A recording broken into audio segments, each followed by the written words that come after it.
You begin to notice that your faith, once buried beneath layers of disappointment, is starting to rise again.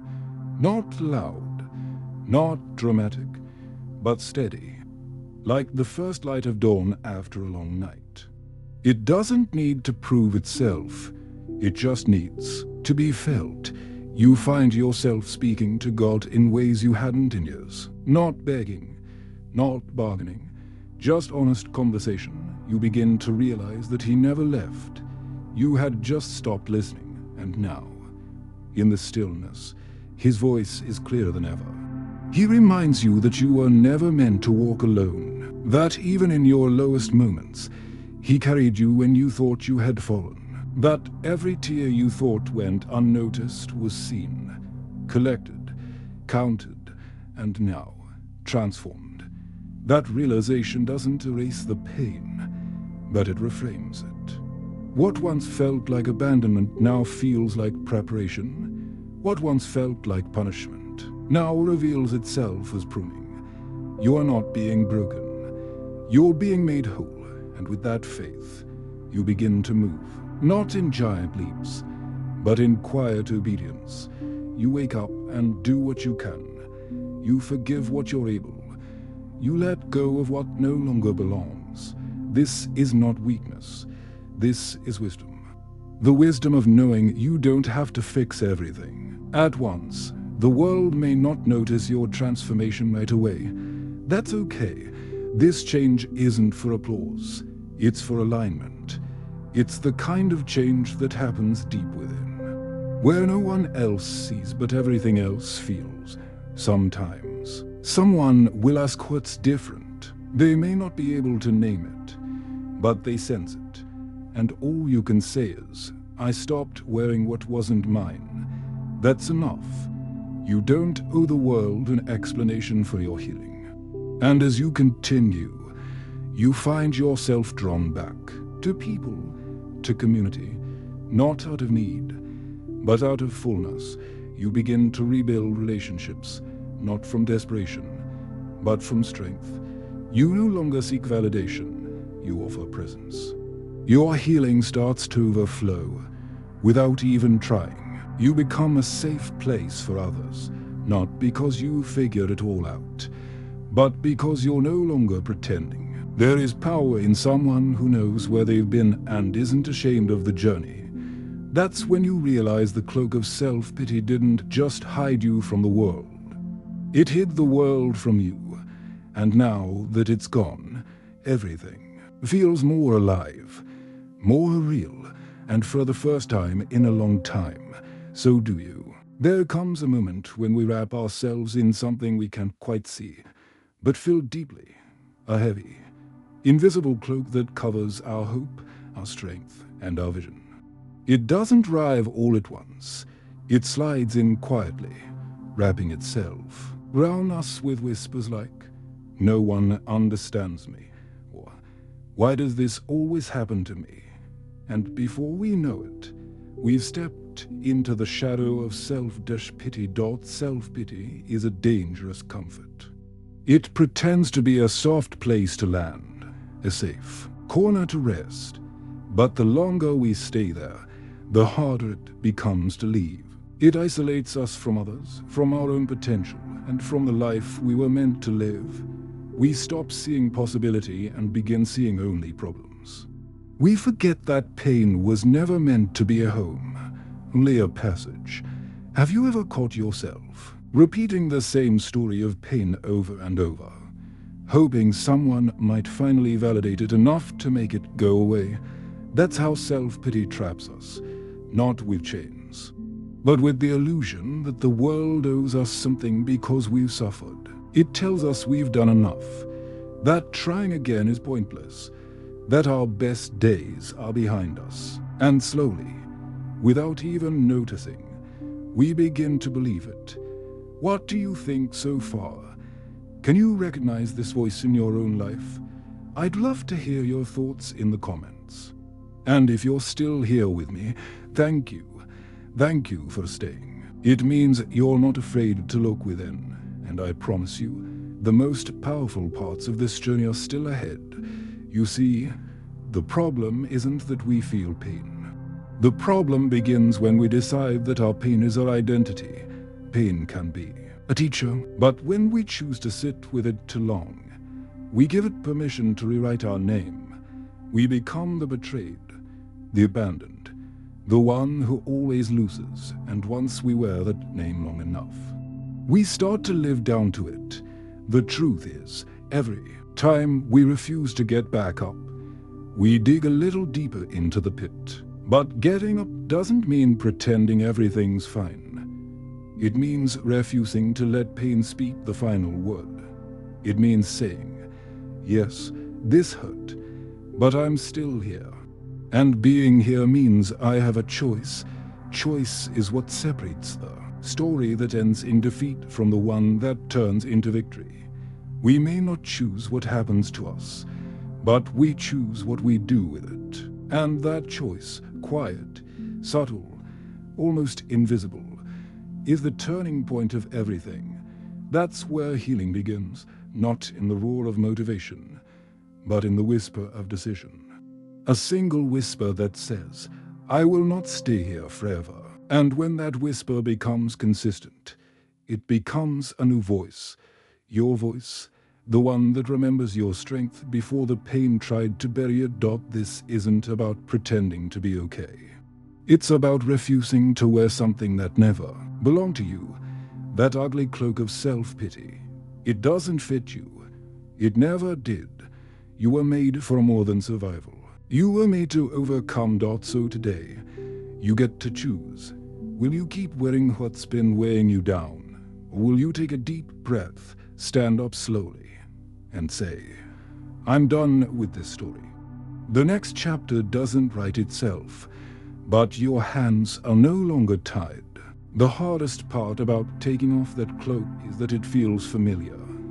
It may be ugly, it may be heavy, but it's what we know, and there's a strange comfort in what we know, even when it hurts us. Letting go of self-pity doesn't just mean leaving behind the pain. It means leaving behind the story we've told ourselves for years, and that can feel like losing a part of who we are. But here's the truth. You are not your story. You are the storyteller, and that means you can turn the page.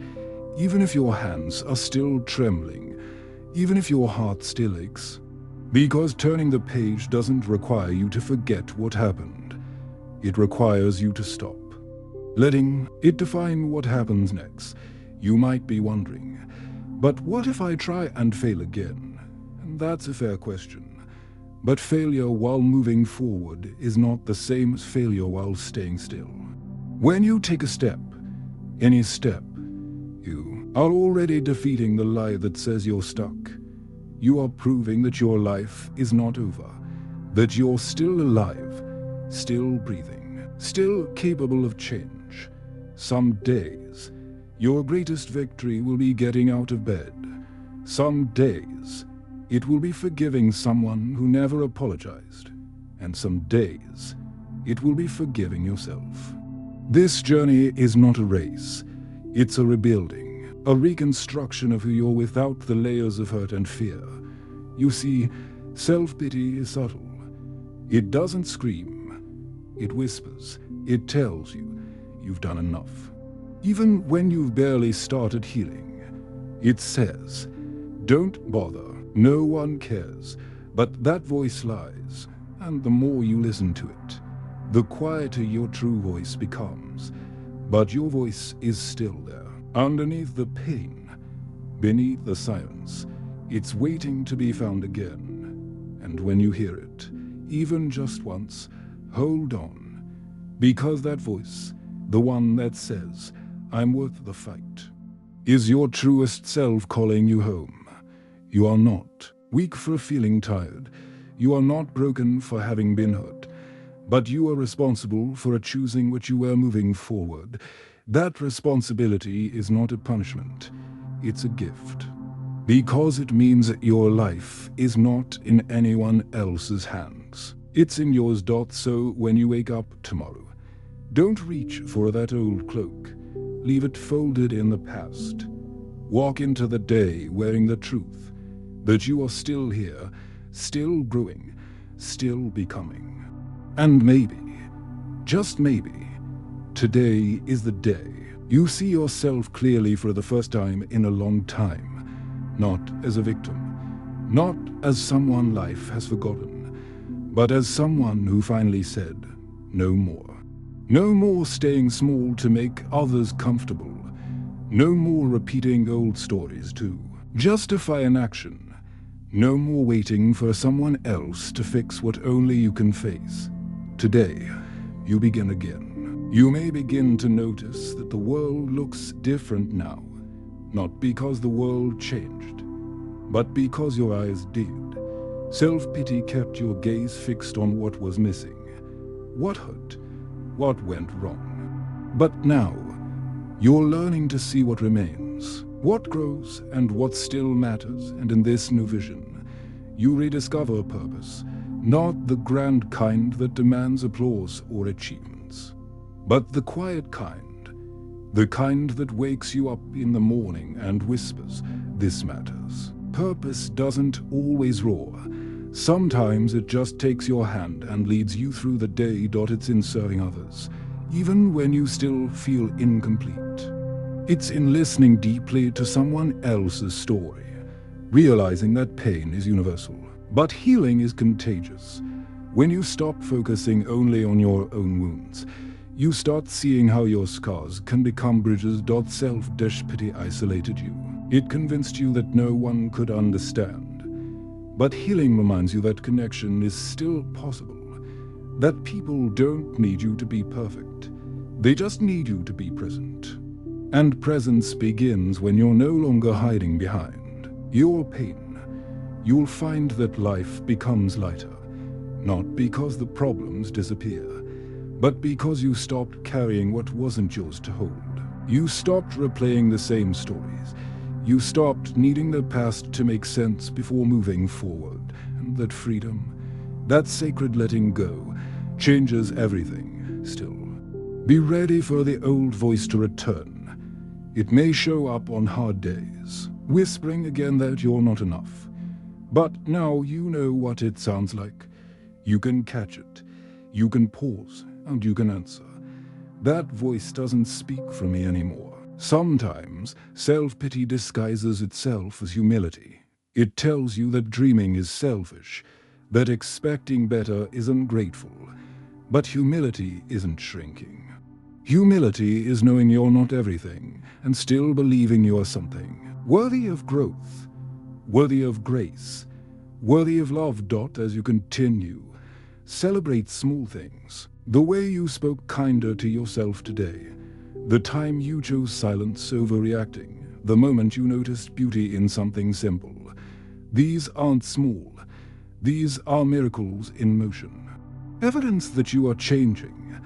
There will be pain again. That's part of life. But now, you know better than to let that pain name you. You've learned to feel without sinking, to grieve without losing direction, to cry without collapsing. That is strength. The kind no one can give you. The kind you earn by walking through the fire and refusing to stay burned. And through it all, your purpose becomes clearer. Not a destination, but a way of living. A quiet courage, a steady faith, a new story unfolding. Not despite the past, but because you finally choose to write a different ending.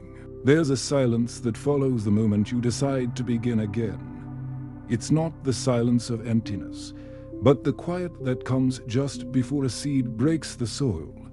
That silence is sacred. It's the space where something new starts to grow, and though it may feel fragile, it is also full of promise. In that silence, you may start to notice things you've overlooked, the small wins, the moments of grace. The strength it took just to keep going. Self-pity never let you see those. It blurred your vision and convinced you that you were weak. But now, you're learning to look again, and what you see might surprise you. There were victories you never celebrated, hard choices you made without applause, wounds you survived in silence. You were never as powerless as you thought. That realization isn't pride, it's clarity. And with clarity comes the ability to move with intention.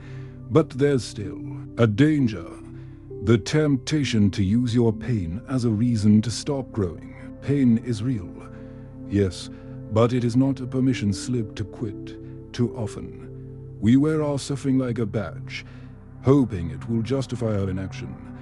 But healing doesn't come from staying still. It comes from movement, even slow, imperfect movement. Sometimes, the most courageous act is to face yourself honestly, to stop blaming circumstances, to stop pointing outward, and to say, "This is my life. What I do with it now is up to me." That level of honesty is rare. It hurts, but it's the beginning of true change, because self-pity thrives in confusion. It clouds the truth and twists our thinking. It tells us we're being realistic, when really, we're just being afraid. And fear left unchecked will always keep us small. But you weren't made to live small. You weren't made to shrink, to hide, to keep explaining your limitations. You were made to rise, to rebuild, to return to who you were before life tried to make you forget. Not everyone will understand your journey. Some will still be wearing their own cloaks of self-pity, and they may not want you to change, because your growth challenges their comfort. That's okay. Let them stay. But you must go. Compassion doesn't mean carrying other people's cloaks. It means walking in freedom so they can see it's possible. Your light will bother some. Let it. Your clarity will confuse others. That's not your responsibility. Your job is to live in truth, even if you have to walk alone for a while. And as you walk, something begins to return. The quiet joy of being present. The laughter that rises without warning. The gratitude that bubbles up even when life isn't perfect. These are the signs that the cloak is truly gone, that you are becoming whole again. Now that you've come this far, you begin to notice something subtle, a new kind of strength. It doesn't demand attention. It doesn't shout. It just stands unshaken. It's not the kind of strength the world teaches. It's quieter, wiser. It comes from within. You find yourself smiling more, not because everything is perfect, but because you stopped waiting for life to be perfect in order to feel joy. You stopped asking, "Why me?" and started asking, "What now?" You've stopped looking backward. You're finally here. And it's here that you realize something sacred. Peace is not the absence of pain. Peace is presence, the decision to remain whole even when life isn't. And once you taste that kind of peace, you stop chasing things that never brought it in the first place. There will be days when you feel tired again, days when old voices try to creep in. But now, you recognize them for what they are, echoes, not truths. They don't define you anymore. You've come too far to turn back. You begin to live with intention, no longer moving through the day, out of habit, but out of purpose. You speak with care. You act with kindness. You rest without guilt. These aren't just habits. They're the fruit of healing. And in that quiet strength, you learn to wait well, to trust that not everything needs to happen fast, that growth takes time, that some answers only come when you stop demanding them, and that in stillness, some of the loudest truths are revealed. You embrace imperfection, you stop performing, you let your guard down, and in that vulnerability, you find real connection. Not just with others, but with yourself. You finally accept that being whole doesn't mean being flawless. It means being honest. And then one day, without realizing it, you notice someone watching you, not for what you say, but for how you live. Your journey becomes an invitation. Your scars become stories.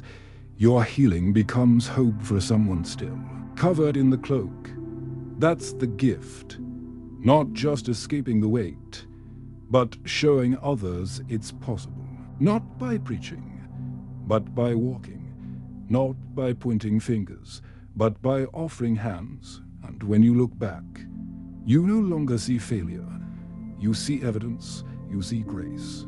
You see a path only you could have walked, and a God who walked it with you the entire time. This is not the end.